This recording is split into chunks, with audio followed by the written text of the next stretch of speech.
Like anything which is broken, to fix poor web performance, you need to understand what's causing it. This requires knowing, at a basic level, how web browsers and web servers communicate to transfer a website's files, and then how browsers use these files to render the website on your screen. Let's begin by navigating to my own website, lukeharrison.dev. After typing in the web address, pressing enter here sets the process into motion, triggering what's called a HTTP request. HTTP stands for Hypertext Transfer Protocol. It is the language used by devices to communicate with web servers. In this instance, once connected, the web browser communicates with lukeharrison.dev's web server by sending a HTTP GET request for the website's root HTML document.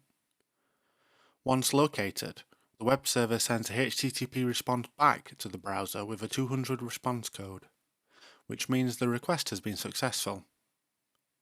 Attached to this response is the contents of index.html, which the web browser can then use to render the website. Of course, before any request like this, the web browser must first connect to the website server. This process involves a number of steps. As this is the first time the user has visited the page, their browser needs to know the location of the website server. This is done using a DNS lookup. The DNS lookup is handled by lukeharrison.dev's name servers, which respond to this request with an IP address, the location of the server storing the website's files. This IP will then be cached by the browser for a time to speed up subsequent requests. DNS lookups happen for each unique domain and have a cost. So for example, if you have assets such as CSS or JavaScript stored on a CDN, each of these domain names will require their own DNS lookup as well. Now that the browser knows the IP address of the server where the website's files are stored, it can connect. This is done through what's called a TCP handshake, which negotiates a connection between the user's browser and the website's server, so that data can be sent and received freely. As lukeharrison.dev transmits data over HTTPS, a TLS handshake is required to establish a secure connection with the website server. This means data transmitted between the user's browser and the web server cannot be decrypted by any third party snooping in on web traffic.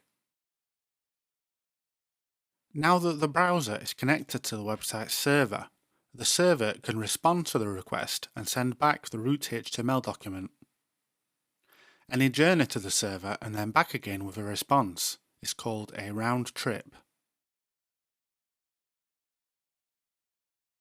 The critical rendering path refers to the minimum number of steps which the browser must complete once it begins to receive assets from the server to convert a website's HTML, CSS and JavaScript into on-screen pixels.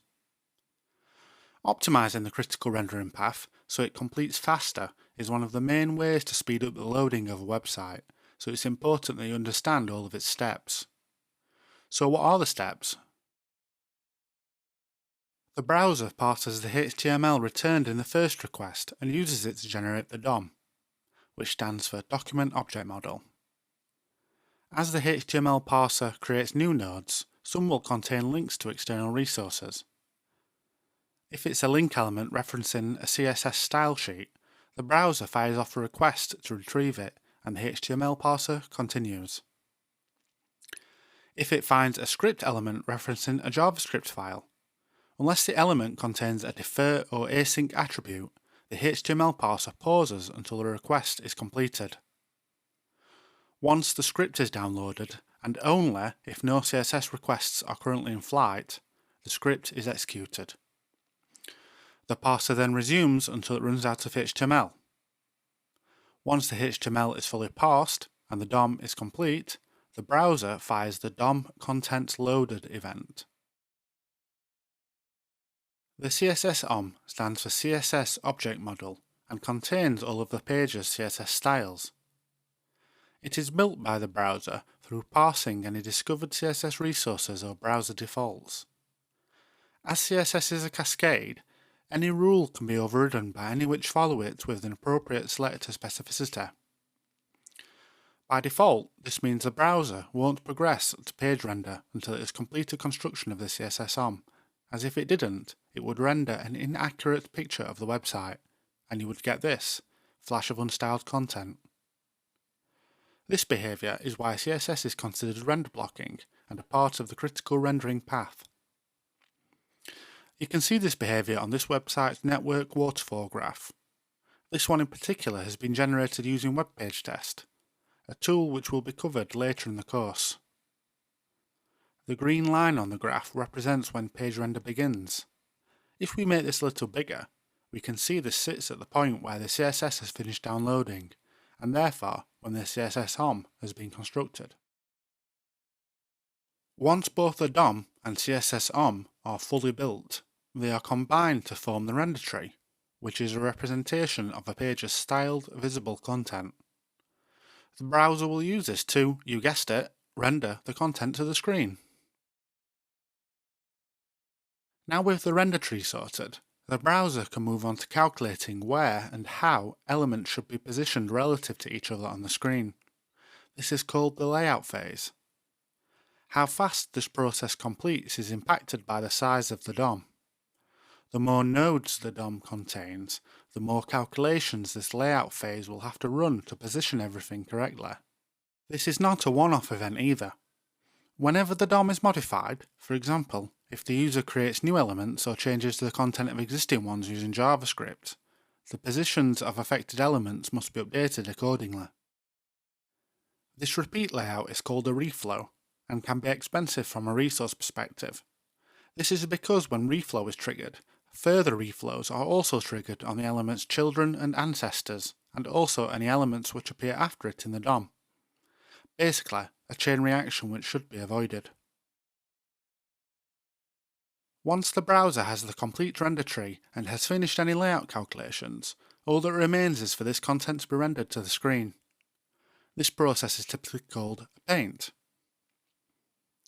On first load, the entire screen is painted.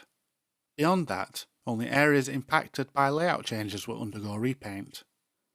Without this optimization, the smallest change would use the same amount of resources as the biggest, which isn't very efficient. Now that content has been rendered to the screen, all that remains is to execute any JavaScript which either contains a defer attribute on its script tag or is programmed to listen out for the browser's onload event, which is fired once the page has finished render and any external resources have been loaded. And with that, the website is now visible in the browser window and should respond to user input. Brilliant!